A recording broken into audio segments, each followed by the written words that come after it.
Welcome back, everyone. Welcome back to Opinions of a D2 Dropout. I am your resident D2 Dropout, Bruntley Roberts. It's been what, 3 weeks or so since the last time I recorded a pod? I think it was week 2 of the NFL, and we're entering week 5. Kind of busy. Started my new job.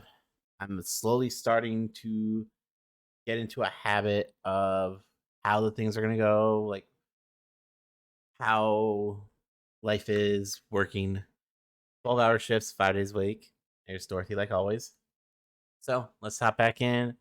Got a lot to cover. MLB just wrapped up their season. Actually, at the time of recording this, the wild card round just ended, as for the first time since '96, 4 teams wrapped up the series at like the same day. So let's jump with that. That season's winding down, finishing up. So heading in round 1 on the AL side, it was the 3rd seed Minnesota Twins taking on the Blue Jays. Twins swept them 2-0. Blue Jays, critical game 2, down by 2. Vlad Guerrero Jr. leaning off second. It was second and third. Gets picked off at second base, not paying attention. Honestly, probably cost the Blue Jays there.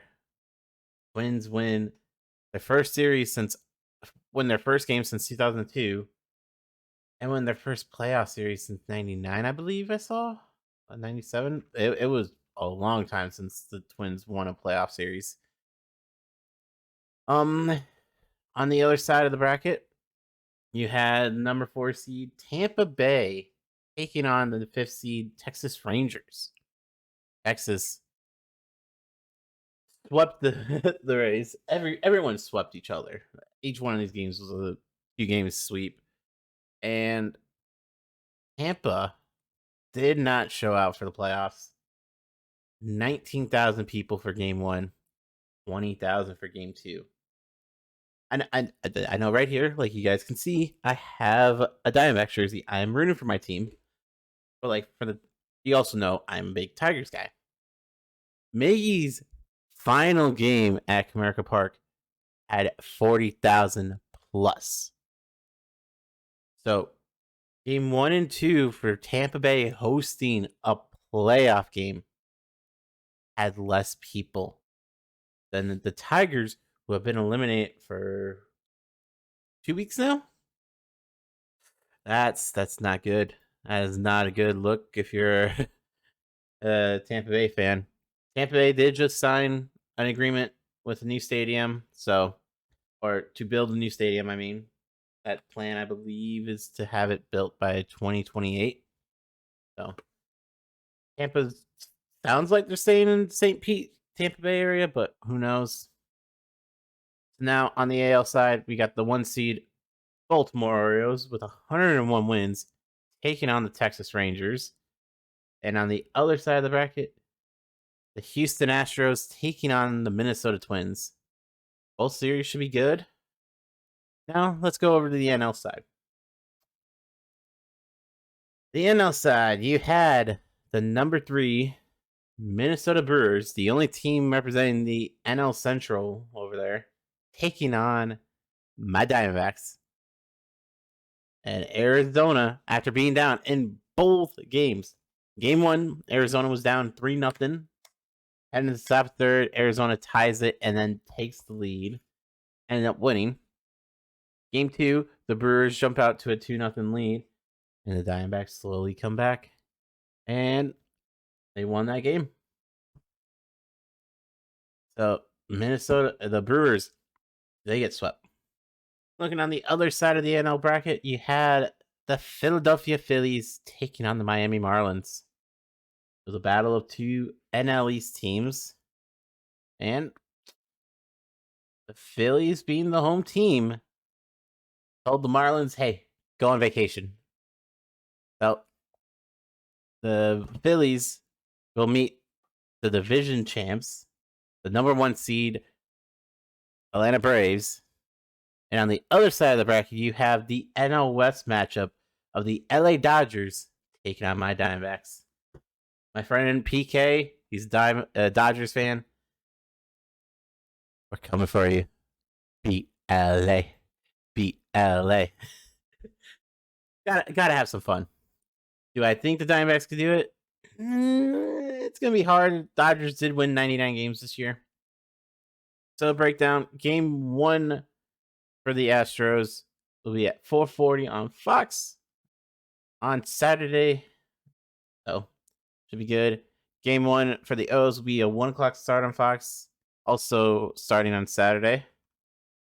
My Diamondbacks have the 9:20 start on Saturday, and the Phillies Braves get the 6:00 start. So should be good. I need to figure out how I'm going to watch the Diamondbacks on TBS. Need to figure that one out. So each series is October 7th, 9th.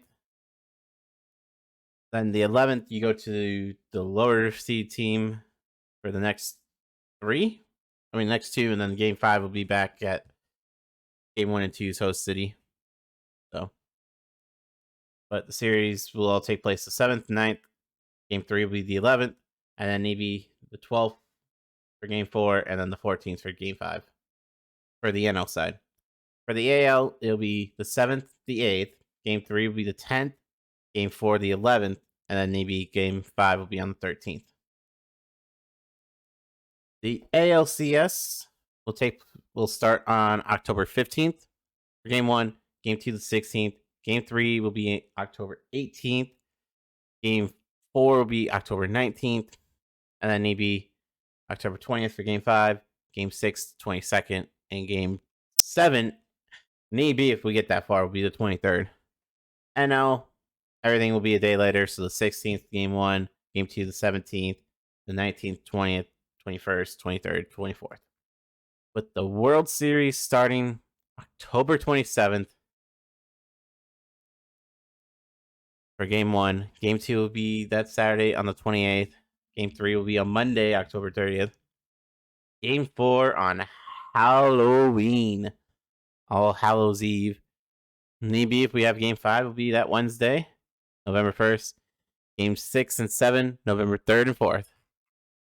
Should be good.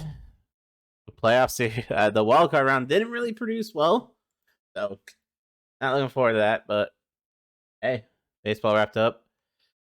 Not done talking about baseball though. We did see a Hall of Famer, a Detroit legend, a player. I'm getting his jersey on this Christmas. I will have a Miggy jersey to throw up there for opening day next year. I'm getting Miggy. Now, listening to the ticket, they bash people for feeling emotional about Miggy. My thing is, Miggy was my childhood. Yes, he never brought us the World Series. He won like the Triple Crown back 2012, so 11 years ago. Should he have retired years ago? Yes. Sound like in 2017 he wanted to retire, but didn't. Like, I just more saw Miggy's retirement as all the greats I know have retired. I'm getting older, so it's like sad for me just going, wait, my life is I passed up a generation pretty much. I've just watched a Hall of Famer, an all-time great for his generation, walk away from the sport. And what hurts more is it was a fizzle. It wasn't really great like Pujols, where he was still hitting. Like towards the end of the season, Miggy definitely woke up, but like you can tell like he was hurt. But the Tigers, amazing job that entire weekend. Miggy showed up Friday, getting his last hit. Saturday, the whole retirement ceremony, giving him cleats made of baseball from some of the biggest games, to then showing a massive 24 made of 300 baseballs, 500 gold, made into a 24 that's going to be permanently there. I love to see that. And then Sunday, while Miggy didn't get a hit, went 0 for 3 with a 4-pitch walk in his last at bat. in the top of the eighth, they had Spencer Torkelson give Miggy a glove so Miggy could play first base one final time. And this really makes me believe in the baseball gods. Second pitch of the first batter, it's hit right to Miggy, and Miggy can walk it to the bag to get the out. And that's how the storybook career of Miggy ends. With then AJ Hinch bringing out Miggy's kids. No better way than that. Miggy's first at bat, they had his kids up in the booth to announce him to the fans. But I love that idea of Hinch coming out saying, "I'm pulling you from this game and I'm delivering you to your kids." That's no better way to do that. That was perfect. I love that they gave Miggy the time to hug every single player there, every single member of the team. You could tell he was fighting back the tears, giving everyone the hug. He was fighting those tears, and I don't blame him. He played 21 years in this league, played a game of baseball. Like, yeah, he fizzled out, but a kid from Venezuela, which you haven't heard, Venezuela is not exactly a good place right now. But he was able to be one of the few to get out. And he showed the emotion. He cares about the sport. So Sunday I cried. I will admit it. I watching some of the people in the stands, them showing Miggy's mom, and you're even seeing himself having to use like the compression sleeve to wipe away tears sometimes. It was just beautiful. So moving on for Miggy, he's now senior what is it, a senior assistant to the president of baseball operations. So from what it sounds like, he's going to be talking to the players on how to handle the pressure and all that, which I'm glad Miggy's with the Tigers in some capacity. But moving on, Tigers have a very important offseason. Sounds like Erod's going to be opting out, which okay, we kind of, being a Tigers fan, I feel like Scooble's kind of becoming the ace. So we more need to get the bullpen, a couple more starters just in case injuries happen, so we're not screwed like we were. But the Tigers seem pretty well off. Torque's finding his groove. Riley Green's some great. Parker Meadows showing he can play center field, making amazing catches and just hitting. The Tigers have a foundation. This year, though, Tigers gotta make a move. I want playoffs. I want playoffs for them. I might have disowned the team after getting rid of Goldsmith, but when they were in the contention, I was watching. I still watched. It's just being on the East Coast, it's kind of hard to watch a game at 10:10. But like when I could, I was watching them. I still kept track of how they were doing. And now it's the playoffs. I'm gonna watch. I'm gonna support my team. And as I told one of my friends, I want the Diamondbacks to win this year, so I can root for the Tigers next few. That I can just go full force with the Tigers rooting. So that's my thoughts. I really hope the Tigers make some moves. Best of luck to the Diamondbacks heading into the next round of the playoffs. But now, let's move on to not much to talk about with the NHL as the season's about to start in a week.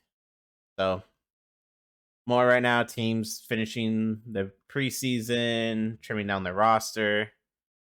Should be fun. Hopefully good.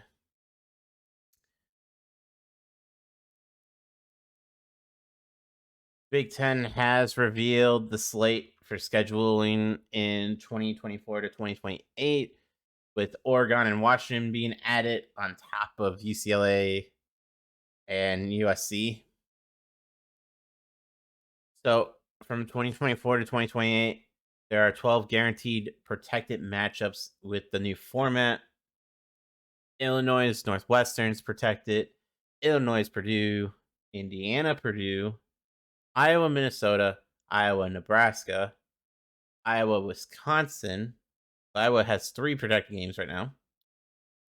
Maryland and Rutgers, Michigan State, Michigan Ohio State. So the 2 rivalries I care about. Minnesota Washington, Oregon Washington, UCLA USC. Those are the protected games. So all 4 years you will be playing those games. So every year Michigan State will play. Every year Michigan Ohio State will play. The 2 big games in my opinion, even though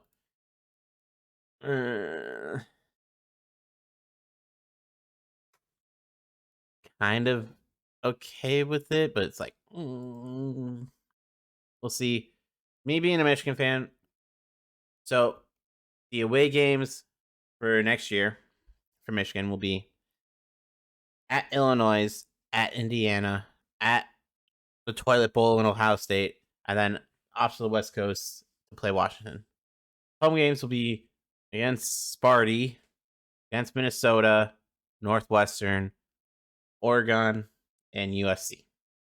That is to project it for next year. Things can change. So 2025, Michigan will go to Maryland, will go up to East Lansing, then Nebraska, to Northwestern, to USC. Home games will be against, that's the team down south, Purdue, Washington, Wisconsin. So as you see, it kind of seems like every other year you're going to flip, be home, be away. Michigan 2026 to Minnesota, to the Toilet Bowl again, to Oregon, and then to Rutgers. Home games against Indiana, Iowa, MSU, Penn State, and UCLA. In 2027, Michigan will go to Indiana, Iowa, MSU, Penn State, and UCLA. Home games against Illinois, OSU, Oregon, and Rutgers. And finally, in 2028, before they redo the scheduling, away to the Toilet Bowl again, to Purdue, Washington, and Wisconsin. Home games against USC, Northwestern, Nebraska, LSU, and Maryland. As you know, even though I did say like this is what the future schedule is, it is the future. College football's up in the air. I remember Michigan was supposed to play Texas next year, I believe. I don't think that's happening.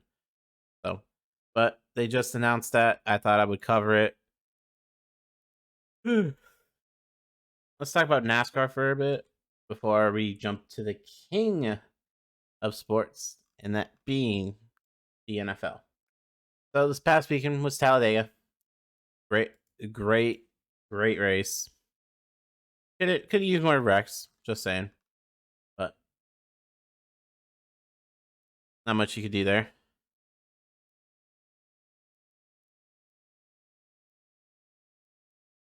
So we did just start the round of 12, where we are entering the final week, that being Charlotte. So currently right now, looking at the playoff standings, we have 2 drivers locked in.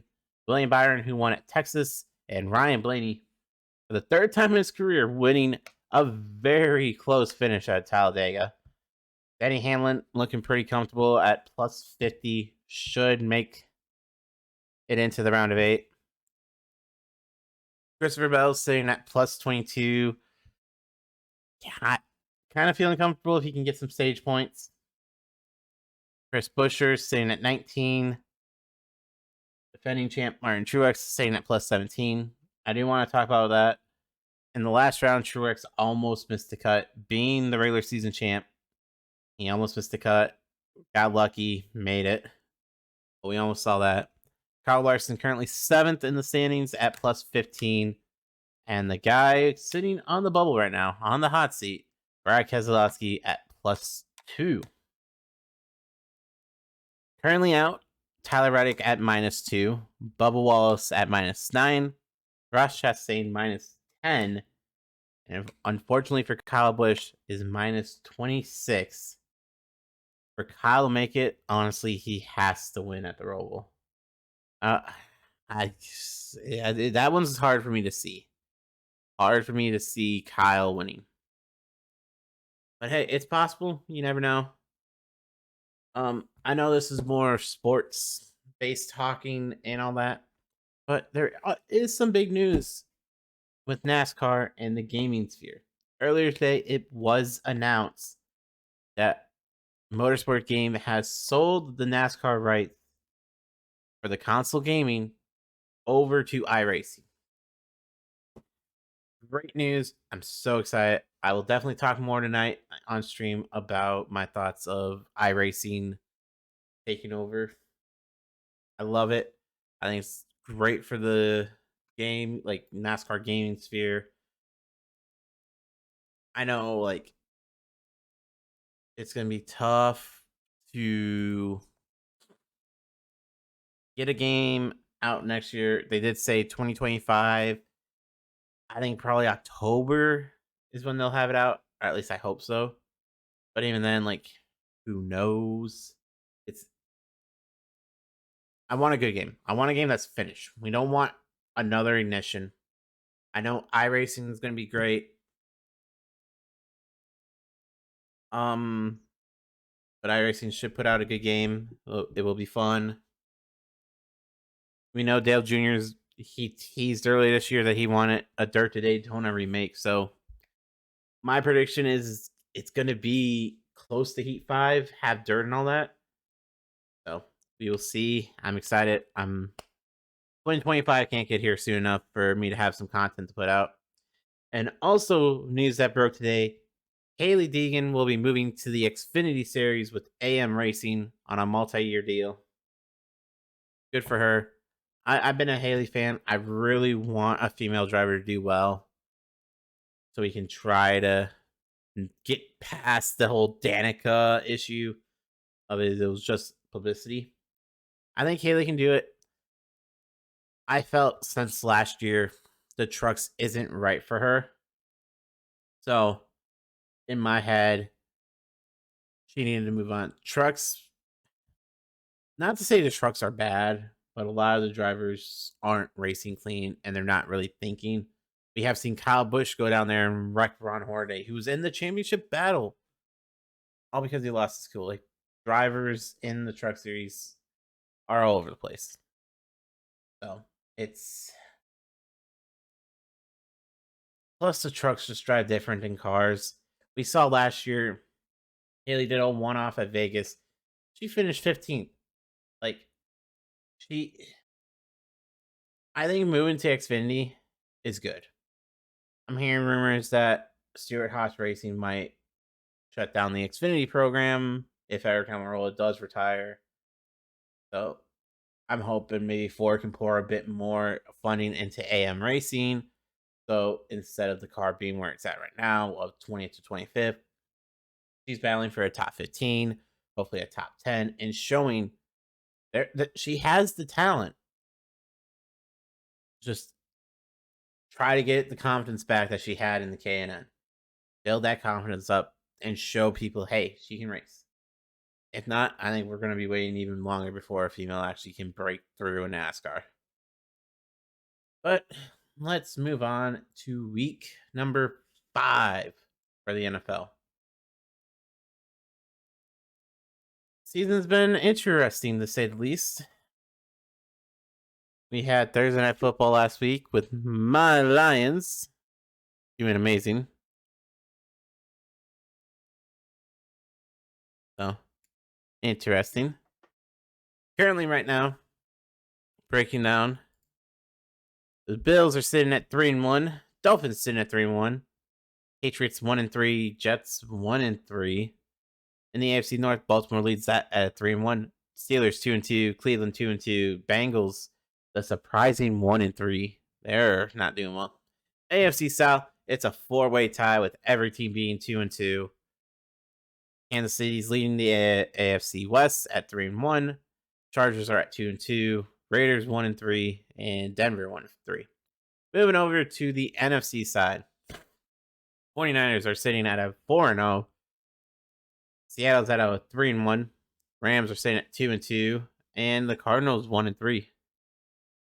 And to the AFC South, you have a 3-1 Buccaneers team, a 2-2 Atlanta Falcon, and Saints, with the Carolina Panthers sitting at 0-4.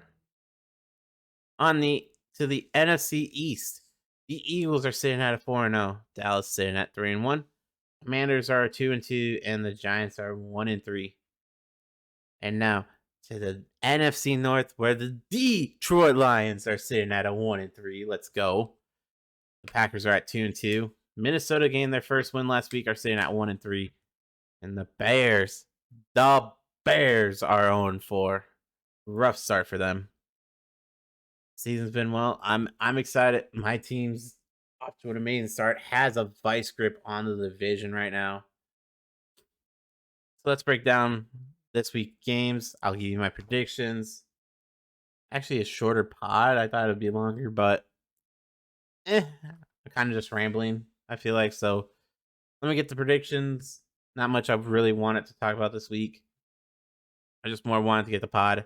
We do have 4 teams on a bye, very early bye, and that is Tampa Bay's on a bye, Seattle's on a bye, LA Chargers, and Cleveland. These 4 teams do not have a game.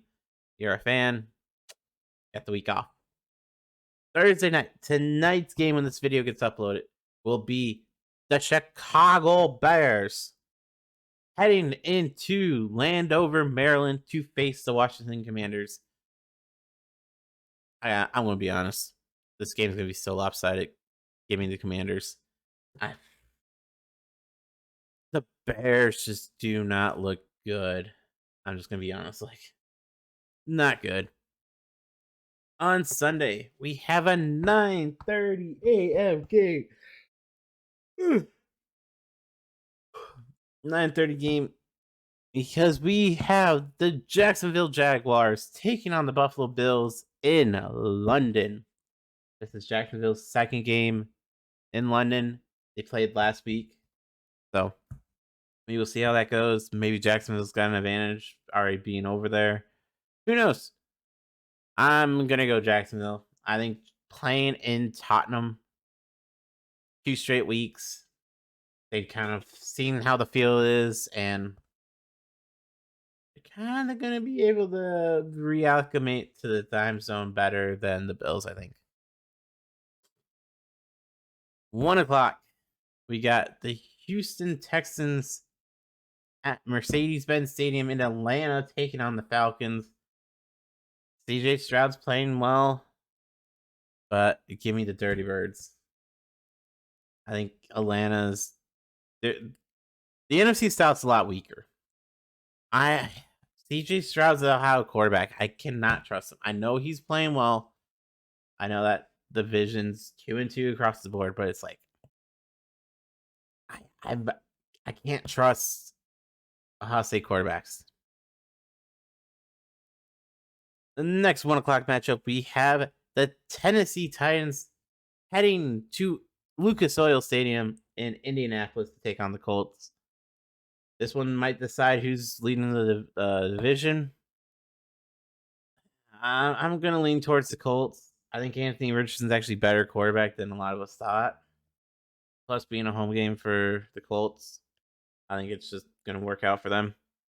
At 1 o'clock, the lonely New York Giants, or honestly, since the stadium's in New Jersey, the Giants, they got to earn the York back, will head to Hard Rock Stadium in Miami to face the Dolphins. As I said, the Giants, they got to earn getting the New York back. They're playing so bad. Monday Night Football last week, Jones got sacked 10 times by Seattle. That is just horrible. That's called your O-line doesn't like you. So with that being the case, and Miami 2 weeks ago putting up 70 on Denver, give me Miami. And I wouldn't be surprised if the score is in the 50s for Miami. And heading to Foxborough, we have the New Orleans Saints taking on the New England Patriots. Should be a decent game, but I'm gonna go the Saints on this one just because Belichick and Mac Jones, they just seem off. There seems to be like a problem going on there. I'm not sure. And honestly, if Derek Carr is back for the Saints, I think, as we saw, they can do well. They almost had the Packers beat. So if Derek Carr is playing for the Saints, I got the Saints. Then we got an AFC North matchup between the Baltimore Ravens taking on the Pittsburgh Steelers at Heinz Field. I don't care what they're calling it. It is Heinz Field. End of story. I think this one's going to be Baltimore. No offense to Steelers and any Pittsburgh fan. It's just, I feel like Baltimore's kind of on a revenge tour. Or like Lamar kind of is, showing, hey, I can play. So give me the Ravens. And the last 1:00 game, you got the lonely, winless Carolina Panthers heading into Ford Field to face the Detroit Lions. What more is there to say? Carolina is winless. They did beat the Lions last year to help secure that the Lions wouldn't make the playoffs. So Detroit's going to have a chip on their shoulder to show, hey, that was a fluke last year. And honestly, Detroit's on a massive high. They had an extended break thanks to playing Thursday night last week. So Detroit's a little more rested. They know they're leading the division. Dan Campbell said they're still not the hunt, that they're still hunting because they haven't proved anything, which I think is the right mentality. You guys got to prove that you're the leaders of this North, that you want to win. So give me the Detroit Lions. Heading to the 4:00 slots, we have the Philadelphia Eagles traveling to LA to face the Rams at SoFi. Stafford and Puka Kanua, however you say it, they seem to have a ton of chemistry. Seems to be going right for that team. But the Eagles, they so far have won every game.